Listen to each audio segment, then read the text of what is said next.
ঘুমায় রয়েছেন আপনারা? কি ব্যবহার করতে কইছে?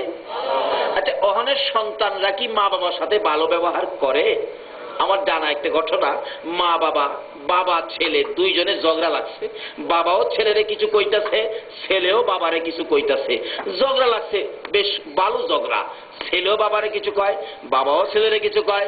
এক পর্যায়ে ছেলেরে কইতাছে তোমাকে সেট আপ, ছেলে বাবারে কয় আপনাকে ডবল সেট আপ। বলুন এই যুগে পড়ছি কিনা এখন? আল্লাহ কি বলছে? তোমরা মা বাবার সাথে কি করো? ভালো ব্যবহার করো।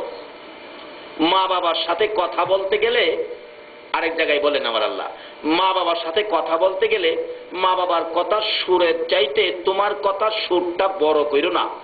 মা বাবার সামনে দাঁড়াইতে বুকটা টান করে দাঁড়াইও না। মা বাবার কাছে একটু নরম হইয়া দাঁড়াও। এ শিক্ষা কে দিছে বলুন তো? আরো জোরে কর। তাহলে বোঝা গেল নামাজ রোজার সাথে মা বাবার সাথে আচরণটাও নামাজ রোজার চেয়ে কম না।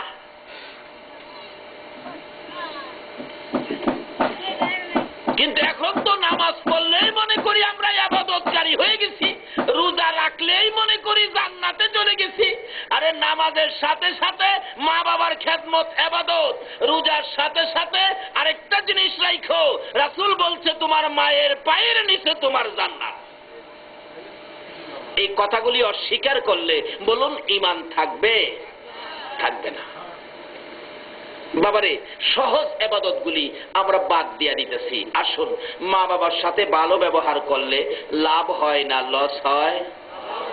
ভালো ব্যবহার। সারাদিন রুজি রোজগার কম হয়ে গেছে, বাড়িতে গিয়ে আগে মার সামনে যান, মা আজকে সুবিধা হয় নাই, রোজগার বেশি হয় নাই, মা গো, মা তোমার জন্য কিছু আনতে পারছি না, কিছু আনার দরকার ছিল। বলুন, যে মা আমাদেরকে 10 মাস 10 দিন পেটে লইয়া কষ্ট করছে, এই মারে খুশি করার জন্য কিছু আনা মায়ের জন্য দরকার আছে না? ওখানের পোলাপান এই সেই কত মানুষের জন্য কত কিছু আনবে, কিন্তু মায়ের জন্য কিছু আনতে রাজি না। রাসূল বলছে তোমার মার সামনে গিয়ে দাঁড়াইয়া বলো কিছু আনতে পারি নাই মা, মা গো। মা দেখবেন ডাকটি শুনে, ডাকগুলি শুনলেই মা খুশি হয় না বেজার হয়? মা বলে বাবারে কিচ্ছু লাগতো না রে বাবা, তুমি যে বাড়িতে আইসে আমার এইভাবে ডাকতেছো মা মা কইয়া, আমি তো এমনি খুশি হয়ে গেছি, কিচ্ছু লাগতো না বাবা, এইভাবে আইসে তুমি আমারে প্রত্যেক দিন ডাক দিও, আমি খুশি হব। রাসূল বলেন তুমি যে তোমার মার সামনে দাঁড়াইয়া মা মা কইয়া ডাক দিয়া মাকে খুশি করেছো, তোমার আমল নামায় একটা কবুল 60টা উমরা হজের সওয়াব দেওয়া হয়ে গেছে। আমাদের দেশের লোকেরা মক্কা জায়গা হজ করতো, মদিনা জায়গা হজ করতো। আরে মক্কার হজ মদিনার হজ কবুল হইতে পারে নাও হতে পারে, কিন্তু মা বাবার চেহারার দিকে মায়ার নজরে তাকাইলে একটা কবুল 60টা উমরা হজের সওয়াব পাওয়া যায়। আমার রাসূল বলছে, বলুন রাসূলের কথাগুলি সত্য হবে কিনা?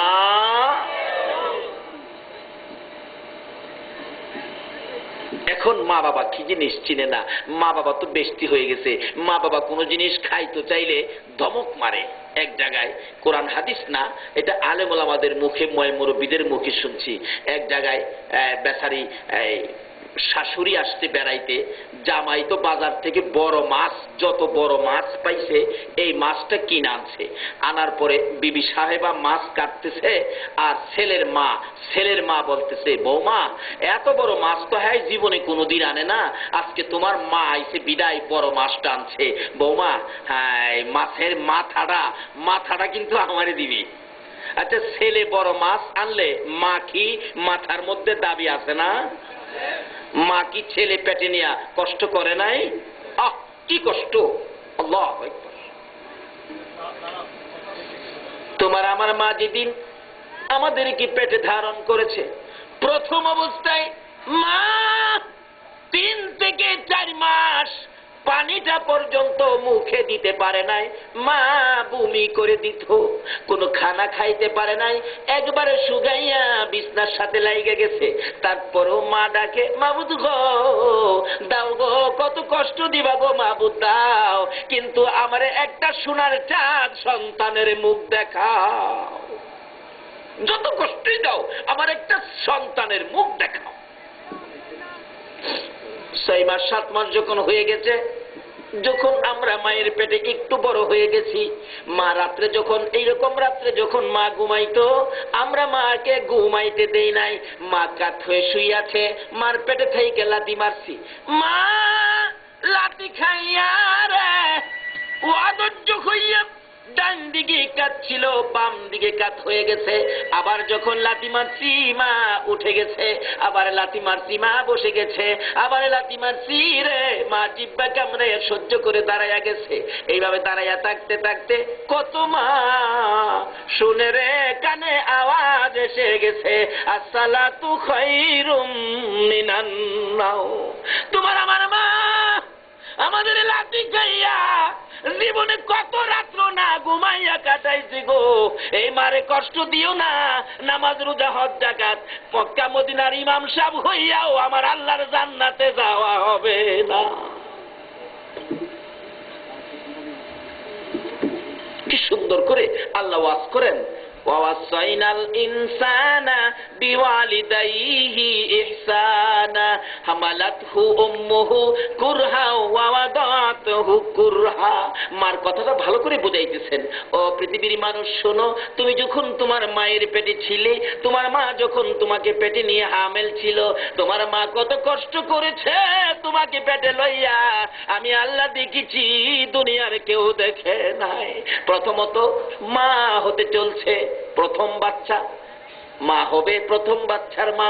যখন বেশি বেশি নড়াচড়ি করত বাচ্চা পেটের ভিতরে, দেখবেন ওই মহিলাটা খালি চোখের পানি নির্জনে ছাড়ে, মাঝে মাঝে শেষ রাত্রে স্বামীর পায়ে দৌড়ে দৌড়ে কান্দে, স্বামী ঘুম থেকে উঠে গেছে, কি ব্যাপার এত রাত্রে আমার পায়ে ধরে কান্দো? স্বামী গো, মনে বড় আশা ছিল সন্তানের মা হব, সন্তান পেটের ভিতরে এত নাড়াচাড়ি করে, আমার কলিজার মধ্যে লাথি মারে, স্বামী গো আমার ভয় লাগে গো, আমার মন বলে আমি বাঁচবো না। স্বামীর পায়ে ধরে কাঁদতেছে গভীর রাত্রে নিরিবিলি নির্জনে, স্বামী যদি আমি মরে যাই তোমার পায়ে ধরি, আমারে ক্ষমা করে দিও। প্রথমত মেয়েরা ভয় পায়, এভাবে স্বামীর কাছে ক্ষমা চাই। বল হুজুর আপনি কেমনে জানেন? আপনি কি তাদের ঘরে গেছেন? কিন্তু না, কারো ঘরে যাইতে হবে না, আমি নিজেও তো বিবাহ করেছি।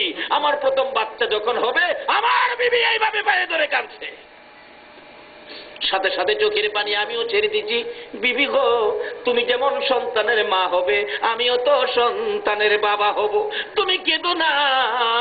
আমি প্রত্যেক দিন রাত্রে 2 রাকাত নামাজ পড়ে পড়ে আমি তোমার জন্য দোয়া করব। বলুন স্বামী যদি স্ত্রীর জন্য দোয়া করে, এই দোয়া আমার আল্লাহ কবুল করবে কিনা? কবুল তো করবে, আমরা তো দোয়াই করি না। কবুল তো করবে, দোয়া তো করি না। আর কারো জন্য যদি দোয়া নাও করেন, পৃথিবীর কোন মন্ত্রী মিনিস্টার, পীর সাহেব, বুজুর্গ, মাওলানা, মুফতি, মুহাদ্দিস, নানা নানি, দাদা দাদি, শ্বশুর শাশুড়ির জন্য যদি দোয়া নাও করেন, কোরআন শরীফ খুলে দেখুন, 2 জনের জন্য আমার আল্লাহ দোয়া শিখাইছে কোরআন শরীফে, রব্বির হামহুমা কামা রব্বায়ানি সগীরা। বলুন কোরআন শরীফে আছে কিনা? কিন্তু দোয়া তো করলেন না, নিজে পারেন না, দোয়ার মাহফিল তো করলেন না। আজকে হাজী সাহেব, মরহুম হাজী সাহেব এমন সন্তান দুনিয়ায় রাইখা গেছে গো, কত টাকা খরচ করেও মা বাবার জন্য দোয়ার মেলা বসাইছে। আল্লাহু আকবার বলুন না। এই দোয়াই সমস্ত এলাকাবাসী আজকে ক্ষমা পেয়ে যাবে। আল্লাহু আকবার, আল্লাহু আকবার।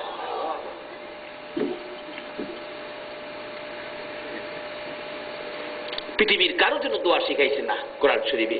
কার জন্য দোয়া শিখাইছে বলুন তো? মা বাবার জন্য। কেন?